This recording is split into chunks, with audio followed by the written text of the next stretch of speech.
بیان کیا جاتا ہے، ڈیمونسٹریٹ کیا جاتا ہے، تو ڈیمونسٹریشن ایسی ہوتی ہے کہ ایسا لگتا ہے کہ سامنے والا یہی کہنا چاہتا ہے کہ جناب سیدہ رسول خدا سے بھی افضل ہے اور جناب سیدہ حضرت امیر سے بھی افضل ہے، جبکہ بولنے والے کا مقصد نہیں ہوتا ہے، جس کی وجہ سے عوام الناس جو کہ سطحی سوچ رکھنے والے ہیں وہ جناب علی جو ہے وہ مبتلا ہو جاتے ہیں تشویش میں، اور سوالات پیدا ہوتے ہیں، اور یہ سوالات گھوم پھر کے ہمارے اور آپ کے پاس ہی پہنچ رہے ہوتے ہیں۔ تو لہٰذا ممبر سے ایسی کوئی بات کو آغاز ہی نہ کریں کہ جس کی وجہ سے ہمارے اور آپ کے آلریڈی کام موجود ہیں، مزید کام نہ بڑھ جائیں۔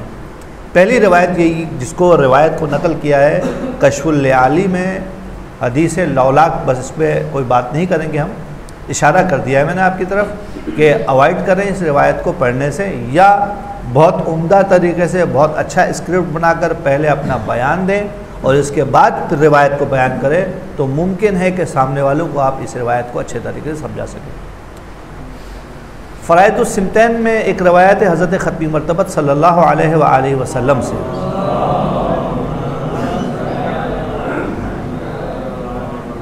حضرت ارشاد فرماتے ہیں کہ لو کان الحسن شخصا لکان فاطمہ بل ہی اعظم ان فاطمہ ابنتی خیر و اہل الارض انصرا و شرفا و کرما۔ تین باتیں اس روایت میں بیان کی ہیں اور سرسری ترجمہ اور پھر اس کے بارے میں وضاحت کہ اگر حسن شخص ہوتا تو فاطمہ ہوتا، ایک۔ دوسری بات، فاطمہ حسن سے اعظم اور عظیم تر ہے، اور تیسری بات میری بیٹی فاطمہ عنصر، شرف اور کرم کے اعتبار سے تمام اہل ارض سے افضل ہے، یہ خیر ہے، بہتر ہے۔ یہ تین مطالب اس روایت میں بیان ہوئے ہیں۔ پہلا مطلب ہی سوال برانگیز ہے کہ اگر حسن شخص ہوتا تو فاطمہ ہوتی، کیا مطلب ہے؟ کیا وہ معنی جو ہم کر رہے ہیں حسن جو ہمارے ذہن میں آ رہا ہے جمال، یہ کہہ رہے ہیں؟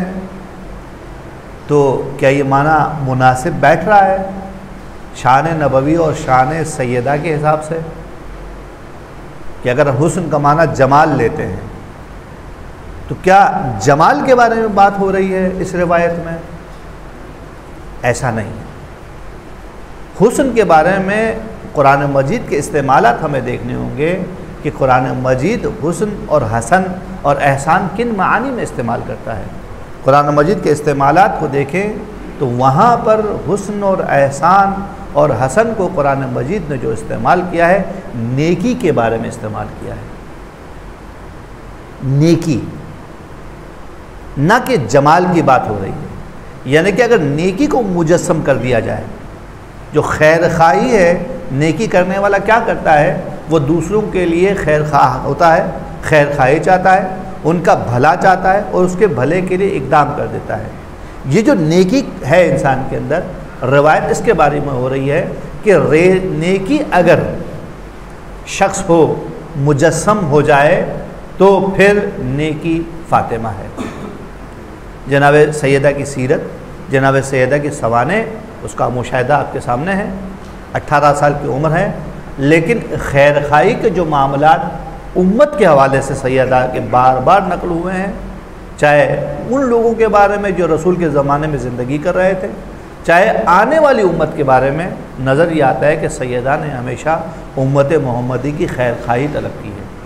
تو عربی زبان کا یہ اسلوب بھی ہے کہ جب کوئی شخص کسی چیز میں کسی کام کو کثرت سے کرنے لگے تو وہاں پر جو حمل کیا جاتا ہے وہ حمل وصفی نہیں ہوتا۔ مثال کے طور پر ایک عالم، ایک شخص ہے جو علم حاصل کرتا ہے، تو علم حاصل کرنے کے نتیجے میں ہم اسے کہتے ہیں کہ زید عالم، فلاں عالم ہے۔ لیکن اگر کوئی علم کے اس درجے پہ پہنچ جائے کہ علم کے انتہائی اعلیٰ رتبے پہ پہنچ جائیں تو اب یہ استعمال بدل جاتا ہے، اب کہا جاتا ہے زید علم۔ مراد وہی ہوتا ہے کہ علم والا ہے، لیکن یہاں پہ مبالغہ، معنی مصدری کو ذات پر حمل کر دیتے ہیں اور مبالغے کی اتنی شان پر پہنچاتے ہیں کہ اب اس کے لیے جو حمل کیا جاتا ہے معنی مصدری کا حمل کیا جاتا ہے کہ زید ہی کو ہم نے کیا کر دیا، علم کر دیا ہے. جیسے کہ اللہ تعالیٰ کی وصف ہے اللہ عدل، کہ پروردگار عالم عدل ہے یا عادل ہے. ہم سب کہتے ہیں کہ پروردگار عادل ہے، لیکن حمل کیا کرتے ہیں ذات پر؟ عدل کو ہم کرتے ہیں، کیونکہ وہ عدل کے معاملے میں انتہائی بلیغ اور بہت زیادہ مبالغے کی صورت میں پہنچا ہوا ہے. یہاں پر بھی سیدہ کی زندگی میں احسان اتنا زیادہ ہے کہ حضرت ختم مرتبت نے انہیں مجسمہ احسان قرار دیا ہے. جیسے کہ قرآن مجید کی جو آیت آئی ہے جس میں ارشاد فرمایا گیا ہے کہ وَوَصَّيْنَا الْإِنسَانَ بِوَالِدَيْهِ حُسْنًا، ہم نے انسان کو وصیت کی کہ وہ اپنے والدین کے ساتھ کیا کریں. یہ احسان، حسن کا ترجمہ احسان کیسے کرنا ہے؟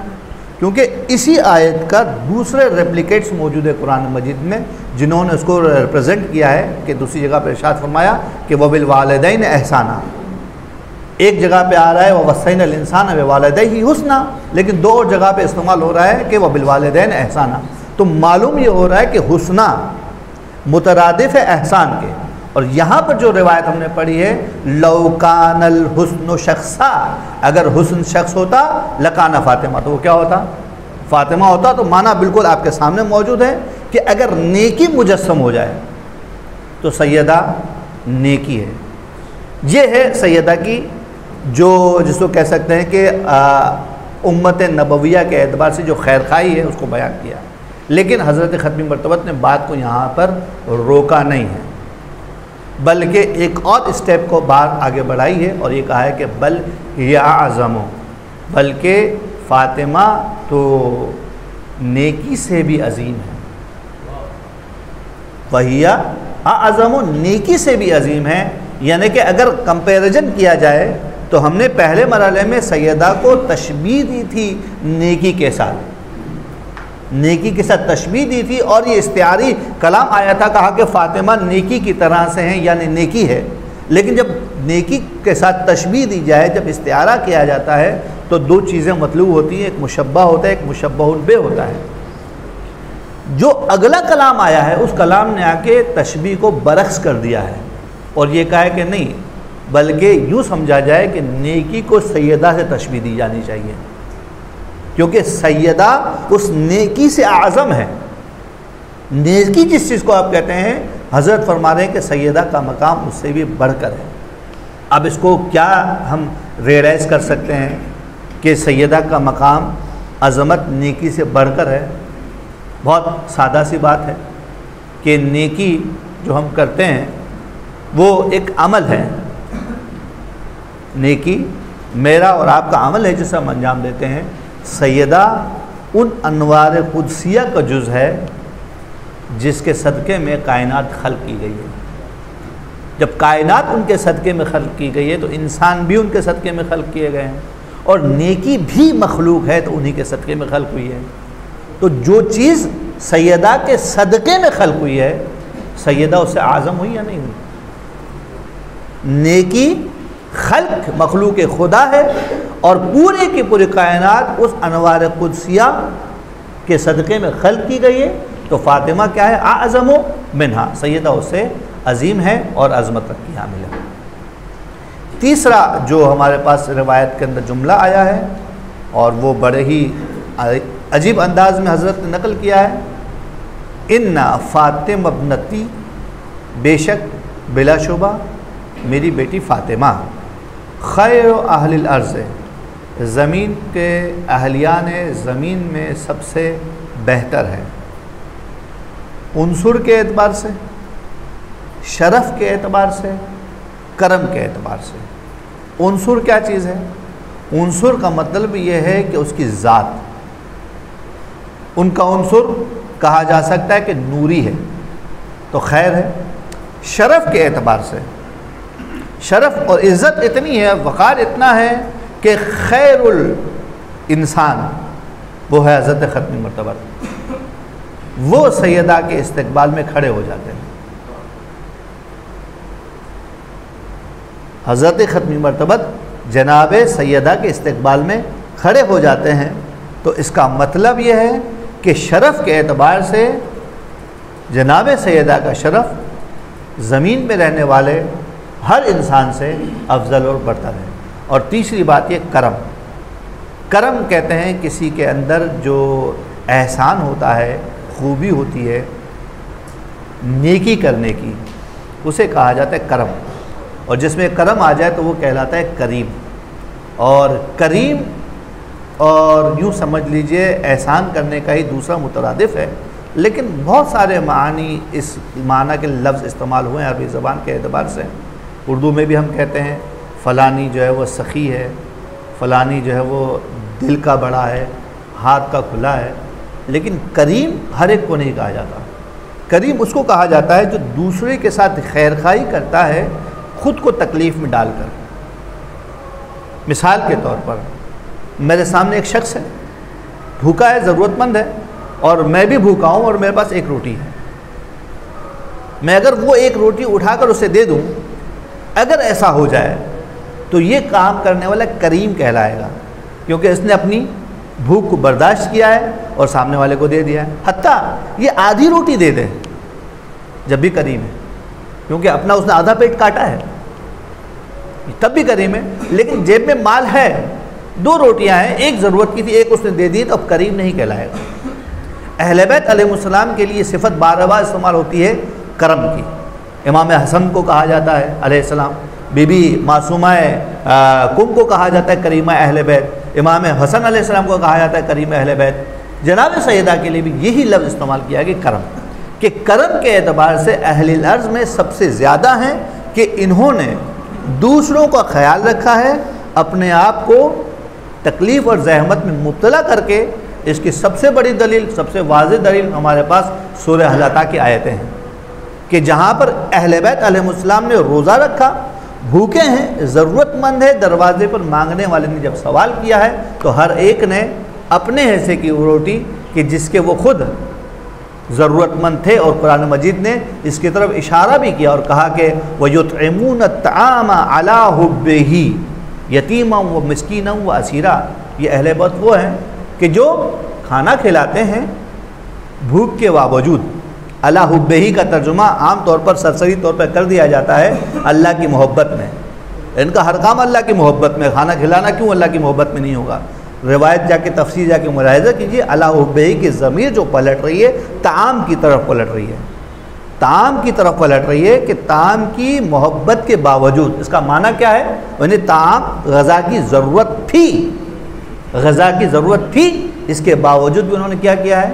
کھانا کھلا دیا ہے۔ تو یطعمون الطعام علی حبہ، یہ دلیل اس بات کی ہے کہ پورا کے پورا گھرانہ کریم ہے۔ اس گھرانے کا وہ لوگ بھی کریم ہیں جو اس گھرانے میں اہل بیت کے ساتھ رہتے ہیں۔ جناب فضہ روایت کا مطالعہ کیجئے، انہوں نے بھی ان کے ساتھ رہنے کی وجہ سے کرم سیکھا۔ تو کریم تو آپ کو بہت ملیں گے، بحث کریم کے بارے میں نہیں ہے یہاں پر، بلکہ یہ اہل زمین میں سب سے زیادہ کرم رکھتی ہیں۔ جناب سیدہ کے بارے میں کہا، جو جملہ آ رہا ہے یہاں پر آ کے، ان ابنتی فاطمہ خیر اہل الارض انصرا و شرفا و کرما، کہ زمین میں سب سے زیادہ ان کا عنصر بلند ہے، شرف بلند ہے اور قلم بلند ہے۔ یہ ایک روایت ہے جس کو حضرت ختمی مرتبت سے نقل کیا گیا، اتفاق سے یہ روایت اہل سنت نے نقل کی ہے۔ فرائض السمتین کے اندر آپ کو یہ روایت مل جائے گی، جلد 2 صفحہ 78۔ خواہش تو یہ تھی کہ آپ کو یہ پیپر مل جائے، لیکن ٹائم اتنا نہیں ہو سکا کہ آپ کو دیا جائے، لیکن یہ کہ میں بھی اس کی PDF دے دوں گا، ساری روایت آپ کو ریفرنسز کا مل جائیں گی۔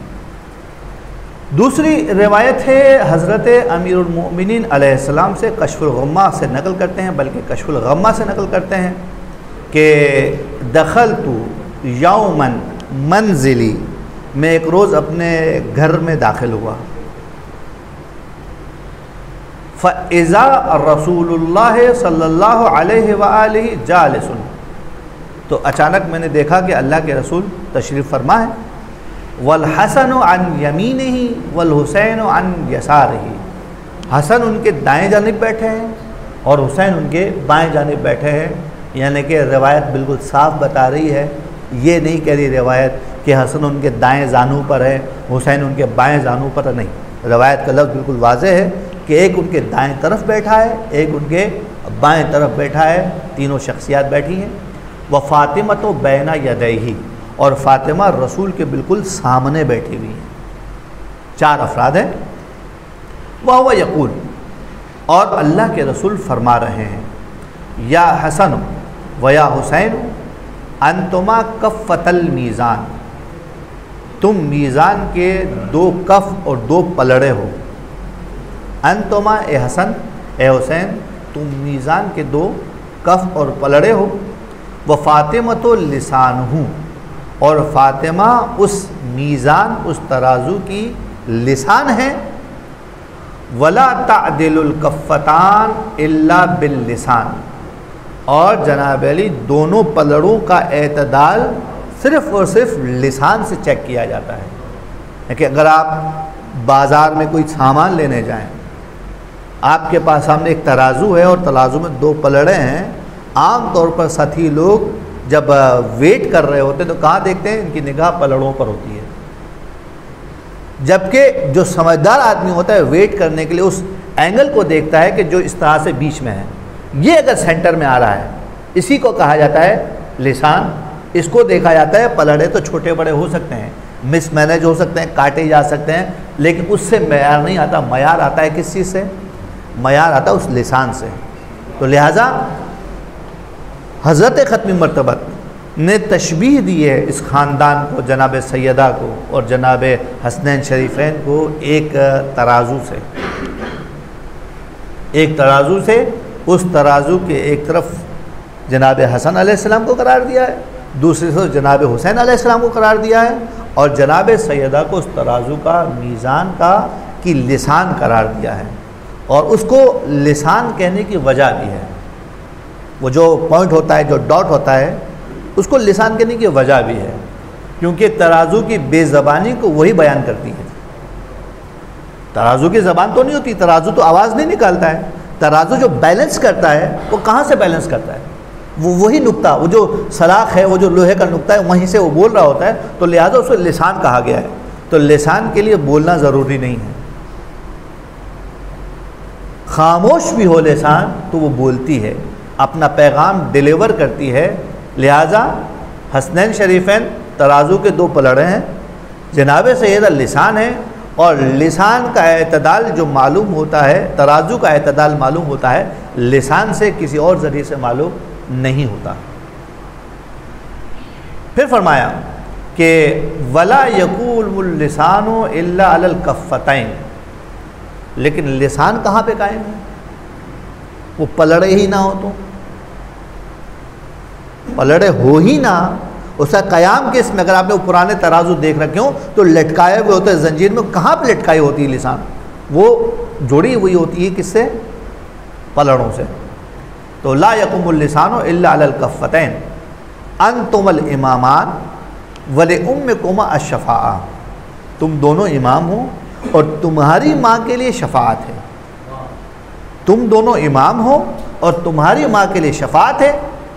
پھر امیر فرماتے ہیں ثم التفت الیہ، پھر اللہ کے رسول نے میری طرف نگاہ کی، فقال، اور کہا، یا ابا الحسن انت توفی المؤمنین اجورہم وتقسم الجنۃ بینہم وبین شیعتک، اور تم ہو کہ مومنین کو ان کا پورا کے پورا اجر پہنچاؤ گے، اور تم ہی ہو جو جنت کو تقسیم کرو گے مومنین کے درمیان اور اپنے شیعوں کے درمیان۔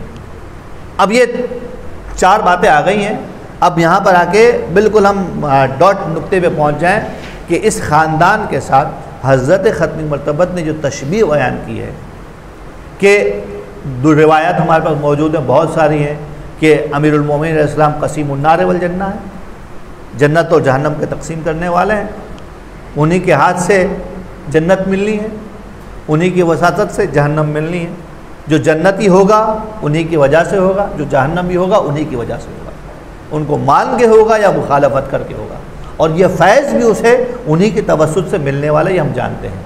لیکن اس کا مطلب یہ ہے، اگر آپ تشبیہ دیں ایک دکان سے بات کو سمجھنے کے لیے، تو اس دکان کا فرنٹ مین جو ہے وہ علی ابن ابی طالب کی ذات ہے۔ ٹھیک ہے جی. اور اس دکان پہ جو ترازو رکھا ہوا ہے وہ یہ 3 شخصیات ہیں، سیدہ ہیں اور حسنین شریفین. حسنین شریفین وہ پلڑے ہیں کہ جن کے ذریعے سے لوگ اور ان کے اعمال کو تولا جائے گا، اور اس کا جو اعتدال قائم کیا گیا جناب سیدہ کے ذریعے سے. اب یہ پورا کے پورا خمسہ آل ابا جو پنجتن پاک ہیں، انہی کی وساطت سے انسان کو اپنے نامہ اعمال کی جزا ملنی ہے، سزا ملنی ہے. فرنٹ مین جو ہے وہ علی ابن ابی طالب کی ذات ہے، لہٰذا فرنٹ میں علی ابن ابی طالب کی ذات ہے، لیکن بیلنس کرنے والی جو ذات ہے، جو لسان ہے، جناب سیدہ کی ہے، اور وہ کفتین جو قرار دیے گئے ہیں وہ حسنین شریفین کو قرار دیے گئے ہیں. لہٰذا یہ روایت بالکل واضح ہے. اس روایت میں اگرچہ کہ حضرت امیر المومنین کے زبان سے قرار تھا کہ ہم بیان کریں روایت کو، لیکن یہ روایت حضرت امیر نے رسول خدا سے بیان کی ہے، لیکن ہم نے اسی چیپٹر میں اس کو آپ کی خدمت میں نقل کیا ہے. آخری جملے کا ترجمہ پھر کر رہا ہوں. فقال یا ابا الحسن، تو مجھے دیکھ کر حضرت ختمی مرتبت نے فرمایا، اے علی، انت توفی المؤمنین اجورہم، تم ہی ہو مومنین کو ان کا پورا کے پورا اجر دو گے، وتقسم الجنت بینہم، اور جنت تم ان کے درمیان بانٹ دو گے. جنت مومنین سے باہر نہیں جائے گی. جملے کا دوسرا اینگل دیکھیے، تم جنت بانٹ دو گے مومنین کے درمیان اور اپنے شیعوں کے درمیان. مطلب کیا ہے؟ مطلب یہ ہے کہ پریکٹیکلی ہونا کیا ہے، مومنین جنت میں داخل ہو جائیں گے. اگر جنت کو بانٹنا ہے، جہنم کو بانٹنے کا مطلب کیا ہے؟ حقیقت میں جنتیوں کو جنت کی طرف بھیج دینا ہے اور جہنمیوں کو جہنم کی طرف بھیج دینا ہے. تو یہاں پر آ کے روایت واضح بتا رہی ہے کہ حضرت امیر المومنین جب جنت کو تقسیم کریں گے مومنین کے درمیان یا شیعوں کے درمیان، اس کا مطلب یہ ہے کہ اس جنت میں علی کے شیعہ اور مومنین کے علاوہ کوئی دوسرا نہیں جا پائے گا. یہ ہمارے پاس دوسری روایت تھی. اور چونکہ ذیل اور ترتیب کے اعتبار سے میں نے جو روایت جمع کی آپ کے لیے، تیسری روایت خود سیدہ اپنے بارے میں کیا کہتی ہیں. اب عنوان سے تو میچ نہیں ہو رہی ہے کہ ام الائمہ بے زبان ائمہ. اب میں 12 اماموں کو لے کر آ گیا ہوں تو حضرت رسول خدا کی بھی روایت نقل کی، ایک آپ کی خدمت میں ایک حدیث قدسی بھی نقل کی ہے، تو ایک سیدہ کیا فرماتی ہے. تو جناب سیدہ خود اپنے بارے میں کہتی ہیں، جو مکالمہ ہے جناب سیدہ کا حضرت امیر سے، اور اس مکالمے کو عوالم العلوم میں نقل کیا ہے شیخ عبداللہ بحرانی نے. ان فاطمہ الزہرا سلام اللہ علیہا، روایت کا یہ بیچ کا حصہ ہے، میں بیچ سے پڑھ رہا ہوں. علم یا ابا الحسن، اے علی جان لو. کیا جاننا ہے؟ ان اللہ تعالی خلق نوری وکانا یسبح اللہ جل جلالہ. اللہ نے میرے نور کو خلق کیا اور میرا نور اللہ جل جلالہ کی تسبیح کیا کرتا تھا. ثم اودعہ شجرۃ من شجر الجنہ، پھر پروردگار عالم نے اس نور کو جنت کے درختوں میں سے ایک درخت کے حوالے کر دیا، امانتاً رکھوا دیا اس کے پاس. تو جنت کے ہر درخت کو تو نہیں انتخاب کیا گیا ہوگا، کوئی کسی خاص درخت کا انتخاب کیا گیا ہے اور اس کے سامنے ودیت کیا گیا. فلما دخل ابی الجنت، جب میرے بابا جنت میں داخل ہوئے، کب؟ معراج کے موقع پر. اوحی اللہ الیہ الہاماً، تو پروردگار عالم نے میرے بابا کو الہام کیا. یہ وہی نہیں ہے کہ جبرائیل آئیں اور کہیں، بلکہ یہ الہام ہے کہ دل میں رسول کی ایک خواہش پیدا ہوئی کہ وہ ایک کام کریں کہ ان اقتطف الثمرۃ من تلک الجنہ، کہ اس باغ میں سے، اس شجرہ میں سے، تلک شجرہ، اس درخت میں سے رسول کیا کریں؟ ایک پھل کو توڑ لیں. ثم ادرعھا فی لہواتک، پھر جناب علی وہ اسے کھائیں، اپنے حلق میں ڈالیں. ففعلا، جب حضرت ختمی مرتبت کو یہ الہام ہوا تو انہوں نے درخت سے پھل کو توڑا اور توڑنے کے بعد اسے اپنے حلق سے اتار لیا، کھا لیا. ففعلا، فَأَوْدَعَنِ اللَّهُ سُبْحَانَهُ صُلْبَ أَبِي صلی اللہ علیہ وآلہ، اس موقع پر پروردگار عالم نے مجھے سپرد کیا صلب نبی کے۔ اب یہاں پر بھی جو تعبیر استعمال ہوئی ہے، دوسری روایت میں بھی جائیں گے، تعبیر ایک ہی ملتی ہے سیدہ کے بارے میں کہ اودعا، ودیت کرنا یعنی امانتاً آگے بڑھانا۔ نور تھا، امانتاً وہ آیا درخت کے پاس، پھر روایت کہہ رہی ہے کہ امانتاً وہ منتقل ہوا صلب نبی میں۔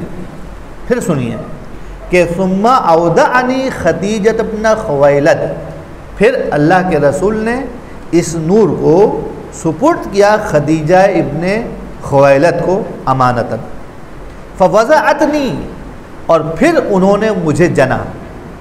اب آپ کے سامنے مرحلے آ رہے ہیں، نور، درخت جنت کا، صلب نبی، صلب خدیجہ، اور پھر اس کے بعد جناب علی ولادت سیدہ، وہ پروردگار عالم کہ جس نے تمام ائمہ کو اس پروسیس سے گزارا ہے کہ نوری مخلوق ہے اور انہیں منتقل کیا ہے، لیکن کسی امام کے بارے میں اس قسم کی روایت نہیں آئی کہ انہیں جنت کے کسی درخت میں رکھا گیا۔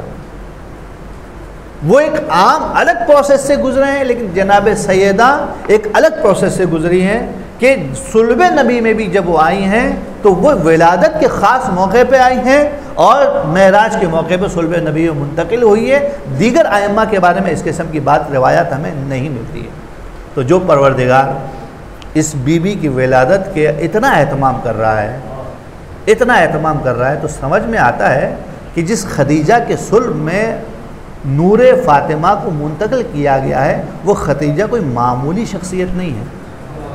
یہ جناب خدیجہ کی عظمت کی طرف واضح دلیل اور اشارہ ہے کہ پروردگار عالم اس پورے پروسیس میں نور، جنت، نبی، خدیجہ، تو جس جگہ پہ جناب خدیجہ کی طرف سپرد کیا گیا ہے وہ پاک اور پاک طاہر صلب ہے، اور حامل مطہرہ کی تعبیر جو استعمال ہوئی ہے ان کا واضح مصداق ہے۔ کوئی یہ گمان نہ کریں کہ جناب خدیجہ پہلے کسی کافر کی زوجہ رہی ہیں اور ان کا صلب آلودہ رہا ہے اور اس سے کوئی غیر معصومہ پیدا ہوئی ہے، ممکن ہی نہیں ہے، کیونکہ پروردگار عالم نے جو سلسلہ بنایا ہے وہ سلسلہ بالکل واضح ہے کہ اس سلسلے میں پتہ چل رہا ہے کہ سیدہ کے صلب کو اور نور کو پروردگار عالم کس طریقے سے آگے پروسیس کر کے پہنچا رہا ہے۔ اب یہ ولادت کی بات آ گئی۔ اب سیدہ کہتی ہیں انا من ذالک النور، میں وہی نور ہوں، میں وہی نور ہوں، علم اعلم ما کان، میں ہر وہ چیز جانتی ہوں جو ہو چکی ہے، ما کان جانتی ہوں، ما کان یعنی ماضی ہے، ٹھیک ہے جی، وما یکون، اور وہ بھی جانتی ہوں جو ہوگا، ٹھیک ہے، وما لم یکن، اور وہ بھی جانتی ہوں جو نہیں ہوا۔ ماضی کا لفظ لم یکن جہد کا صیغہ ہے، میں وہ بھی جانتی ہوں جو نہیں ہوا۔ اس کا مطلب یہ ہے کہ جو نہیں ہوا اور اسے ہونا چاہیے تھا، جسے ہونا چاہیے تھا وہ نہیں ہوا، وہ بھی جانتی ہوں۔ اب اس کی تفاصیر میں جائیں تو بہت سارے عقل کے گھوڑے دوڑائے جا سکتے ہیں، لیکن آپ اسی روایت تک رہیے، زیادہ اس کو ایکسپینڈ کرنے کی اس وقت کم از کم ضرورت نہیں ہے۔ یا ابا الحسن المومن ینظر بنور اللہ، اے ابا الحسن، اے علی، مومن اللہ کے نور سے دیکھتا ہے۔ کیا لنک ہے اس روایت؟ تو جناب سیدہ کے فضائل کے بارے میں آ رہی تھی، آخر کا ایک جملہ بالکل ایسا لگ رہا ہے کہ بالکل ڈس لنک ہے، غیر مربوط لگ رہا ہے۔ اے علی، مومن اللہ کے نور سے دیکھتا ہے۔ عین ممکن ہے کہ یہاں پر یہ بیان کرنا چاہ رہی ہیں سیدہ کہ میں مومنہ ہوں، اور جو میں جانتی ہوں ماضی کے بارے میں، جانتی ہوں مستقبل کے بارے میں، اور ماضی کے نہ ہونے کے بارے میں جو میرے پاس ہیں، وہ حقیقت میں نور خدا ہے۔ نور خدا یعنی کیا مطلب؟ جو علم میرے پاس ہے وہ علم لدنی ہے، پروردگار عالم کا عطیہ کیا ہوا علم ہے، اس کی ذات کا حصہ ہے، میرے پاس عطائی ہے، اس کی ذات ہے، میرے پاس موہبت پروردگار ہے کہ وہ علم مجھے پروردگار عالم نے عطا کیا ہے، نصیب کیا ہے۔ یہ روایت دوسرے مصادر میں بھی موجود ہے، لیکن عوالم العلوم کے اندر سے اور ریفرنس کافی ہے ہمارے لیے۔ امام حسن ابن علی علیہ السلام یعنی کہ فرزند اول جناب سیدہ بڑا بیٹا اپنی ماں کے بارے میں بیان کرتا ہے، رأیت امی، میں نے اپنی والدہ گرامی کو دیکھا، علیہ السلام، ان پر سلام ہو، قامت فی محرابها لیلۃ جمعتها، شب جمعہ کی شب جمعہ میں وہ اپنی محراب میں کھڑی تھی، فلم تزل راکعۃ ساجدۃ، میں دیکھتا رہا وہ مسلسل رکوع اور سجود میں رہی پوری رات، میں نے انہیں محراب میں دیکھا اور وہ پوری رات رکوع و سجود میں مشغول رہی، فلم تزل یا فلم تزل راکعۃ ساجدۃ حتی ظل عمود الصبح، یہاں تک کہ صبح کا نور واضح ہوا، پوری رات میری ماں عبادت میں گزر گئی۔ وَسَمِعْتُهَا تَدْعُو لِلْمُؤْمِنِينَ وَالْمُؤْمِنَاتِ، اور میں نے انہیں سنا وہ مومنین اور مومنات کے حق میں دعا کرتی رہی، وَتُسَمِّيهِمْ، نام لے لے کے دعا کرتی رہی، وَتَكْثُرُ الدُّعَاءَ لَهُمْ، اور کثرت سے ان کے لیے دعا کی، مومنین کے لیے دعا کی، نام لے کے دعا کی، کثرت سے دعا کی، وَلَا تَدْعُو لِنَفْسِهَا بِشَيْءٍ، اور خود اپنے لیے کوئی دعا نہیں، اپنے لیے کوئی دعا نہیں کی۔ فَقُلْتُ لَهَا، تو میں نے اپنی والدہ گرامی سے کہا، یا اماں، اے اماں جان، لما لا تدعینی لنفسک کما تدعینی لغیرک، اماں آپ کیوں اپنے لیے دعا نہیں کرتی جس طرح سے آپ دوسروں کے لیے دعا کرتی ہیں؟ جو لفظ تعبیر استعمال کی ہے، یہ تعبیر ایک واقعے کے بارے میں نہیں ہے بلکہ سیرت کے بارے میں ہے۔ یہ نہیں کہا کہ آپ نے اپنے بارے میں کیوں دعا نہیں کی جس طرح سے آپ نے دوسروں کے بارے میں دعا کی ہے، بلکہ کہ یہ کام آپ کیوں نہیں کرتی ہیں، یعنی کیا مطلب، سیدہ کی سیرت کو بیان کر رہے ہیں کہ سیرت کے اندر یہ موجود ہے کہ وہ دعا کرتی ہیں تو دوسروں کے لیے کرتی ہیں، اپنے لیے نہیں کرتی ہیں۔ تو سیدہ نے جواب دیا، فقالت یا بنیا، اے میرے بیٹے، الجار ثم الدار، پہلے پڑوسی پھر گھر۔ آپ مشاہدہ کیجئے گا، ایک مسئلہ بھی ہے جو درسی کتب میں بھی اس کی طرف اشارہ دیا گیا ہے، اور بہرحال اہل سنت بھی اس کی طرف فوکس ہیں اور توجہ کرتے ہیں۔ انبیاء کی دعائیں ہیں قرآن مجید میں، ربنا اغفر لی ولوالدی وللمؤمنین یوم یقوم الحساب، صرف ایک نبی کی دعا نہیں ہے، یہ متعدد نبیوں سے اس قسم کی دعائیں آتی ہیں۔ نبی کی دعا کا طریقہ کیا ہے؟ ربنا اغفر لی، خدا مجھے معاف کر دے، ولوالدی، میرے ماں باپ کو معاف کر دے، وللمؤمنین، مومنین کو معاف کر دے۔ پروسیس چل رہا ہے، میں اور مومنین، میں، میرے والدین اور مومنین۔ سیرت سیدہ میں کیا مل رہا ہے ہمیں آ کے؟ سیرت سیدہ میں مل رہا ہے ہمیں کہ وہ اپنے لیے تو دعا ہی نہیں کر رہی ہیں۔ تو یہ مسئلہ ایک مشکل ساز مسئلہ بھی بن گیا ہے، کیونکہ اہل سنت نے روایت بھی نقل کی ہے، شاید ابی داؤد کی روایت ہے کہ رسول خدا جب دعا کرتے تھے تو پہلے اپنے لیے دعا کرتے تھے، پھر دوسروں کے لیے دعا کرتے تھے۔ اب آ گیا جناب سیرت کے مقابلے میں اہل سنت کی روایات سے رسول خدا کا فعل آ گیا کہ وہ پہلے اپنے لیے دعا کرتے تھے پھر دوسروں کے لیے دعا کرتے تھے۔ رسول ایسا کیوں کرتے تھے؟ کیونکہ انبیاء کا طریقہ یہی ہے اور قرآن مجید میں طریقہ آیا ہے۔ اب کنٹروڈکشن اور تضاد آ گیا ہمارے سامنے۔ اہل سنت نے روایت نقل کی ہے، اس روایت کا طریقے کے مطابق کیا نظر آ رہا ہے، اور جناب سیدہ کی سیرت اس میں کچھ اور نظر آ رہا ہے۔ تو اس کا کوئی جم بندی ہونی چاہیے، اس کا کوئی سولوشن ہے؟ جی ہاں، بالکل سولوشن ہے۔ دعائیں دو قسم کی ہیں، کچھ دعائیں ایسی ہیں تو دعا، لیکن اگر کی جائے تو پہلے مرحلے میں عیب کو اقرار اور دعویٰ ہے، اور پھر جو ہے وہ دعا ہے۔ مثال کے طور پر جب میں خدا سے کہتا ہوں ربنا اغفر لی، اے میرے خدا مجھے معاف کر دے، تو پہلا اقرار یہ ہے کہ گناہ گار ہوں، پھر میں کہہ رہا ہوں کہ مجھے معاف کر دے، ٹھیک ہے جی۔ کچھ دعائیں ایسی ہوتی ہیں کہ جس کے اندر اقرار ہوتا ہے. اب میں دعا مانگوں خداوند متعال میرے اس دوست کو معاف کر دے, میرے اس دوست کو معاف کر دے, اگر میں آپ لوگوں کے لیے بات کروں تو پہلے مرحلے میں آپ کو میں کیا کر رہا ہوں, گناہگار ثابت کر رہا ہوں, اور اس کے بعد میں کیا کر رہا ہوں, آپ کے دعا کر رہا ہوں. یہ تو بہت برا ہو گیا, بدتر شد ہے. ایک دوسری دعا ہوتی ہے جہاں پہ میں خیر کی دعا کرتا ہوں, مثال کے کہتا ہوں کہ پروردگار عالم ان کو علم نصیب عطا فرما, انہیں مال عطا فرما, انہیں دولت عطا فرما, زیارت امام حسین نصیب فرما, جنت کا راہی کر دے, اور جناب علی حور عین عطا فرما. یہ سب کچھ آپ کے لیے دعا کی جاتی ہے. یہ بھی دعا ہے, وہ بھی دعا ہے. وہ دعا کہ جس میں انسان عیبدار ہو رہا ہے, اس کا طریقہ یہ کہ پہلے خود کو پھر دوسروں کو, اور وہ دعا کہ جس میں عیبدار نہیں کر رہے ہیں, وہاں پہ آ کے سیدہ کا طریقہ یہ ہے جو سیدہ اور انبیاء سے اور ائمہ سے میں ملا ہے کہ پہلے دوسرے پھر خود. اب واضح ہوگی کہ انبیاء کی جو دعائیں ہیں جو قرآن مجید میں آئی ہے, اور جو اہل سنت نے جو روایت نقل کی ہے کہ حضرت جب دعا کیا کرتے تھے اپنے بارے میں دعا کیا کرتے ہیں, یہ وہ دعائیں جو استغفار والی ہیں, جہاں پہ توبہ کی بات آ رہی ہے, مغفرت کی بات آ رہی ہے, وہاں پہ یہ کام ہو رہا ہے کہ پہلے اپنے آپ کو پیش کرو اور پھر دوسروں کی بات کرو. لیکن جب نعمتوں کے حصول کی بات آتی ہے تو وہاں پہ طریقہ یہ ہے کہ پہلے دوسروں کی پھر اپنی بات کرو, کہ الجار ثم الدار, کہ پہلے پڑوسیوں کے حق ہے, پھر اس کے بعد گھر والوں کا حق ہے. تمہارے پڑوس میں سب خیر خیریت سے ہوں گے تو تم بھی خیر خیریت سے ہوں گے. اور یہ ہو نہیں سکتا کہ جو آدمی, اسی کو یوں کہوں آسان لفظوں میں, یہ کرم کی علامت ہے. کریم جو ہوتا ہے, کریم اپنے بارے میں نہیں سوچتا بلکہ کریم دوسروں کے بارے میں سوچتا ہے.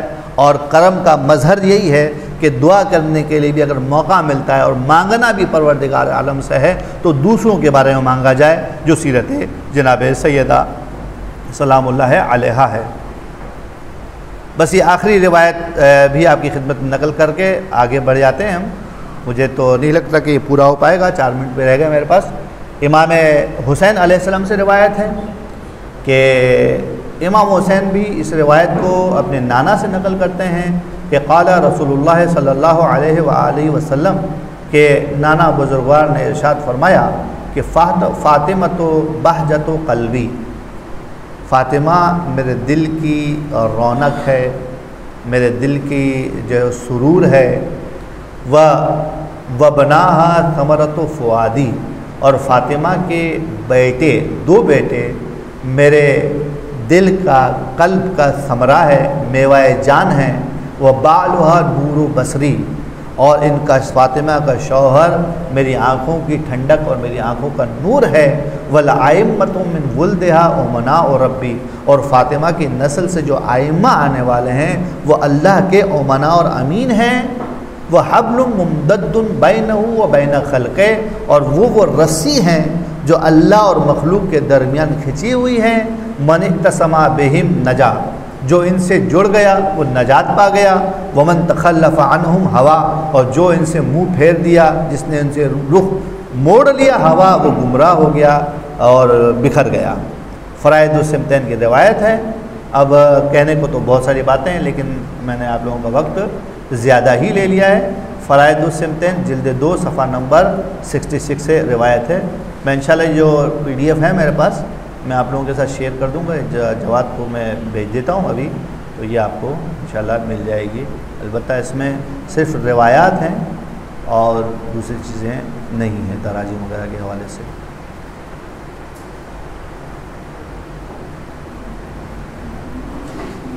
مشتبہ کو بھیج دوں گا میں.